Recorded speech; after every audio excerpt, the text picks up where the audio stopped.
জানো মা, তোমার জামাই আমার একটুও কথা শোনে না, আর যা টাকা ইনকাম হয় সব ওর মায়ের হাতে তুলে দেয়।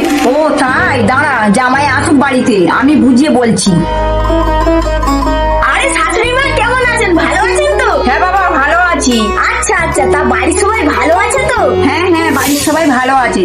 তা মেয়ের কাছে এইসব কি শুনছি বাবা? কি শুনলেন মেয়ের কাছে? শুনলাম যে তুমি যা কাজকর্ম করো সব টাকা পয়সা তোমার মায়ের হাতে তুলে দাও। এখন তো 4 পা আছো, পরে যখন 6 পা হবে ভবিষ্যতের কথা ভেবে দেখেছো?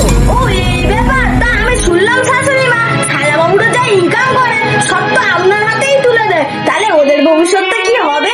ওদের চিন্তা তোমাকে করতে হবে না, ওদের চিন্তা আমি ভেবেই রেখেছি। তাহলে আমার ভবিষ্যতের চিন্তা আপনাকেও করতে হবে না, আমি যার হাতে টাকা তুলে দিচ্ছি সে করলেই হবে। শোনো বাবা, আমি তোমার ভালোর জন্যই বলছি। আমার জন্য আপনাকে চিন্তা করতে হবে না, তার জন্য আমার বাবা মা আছে।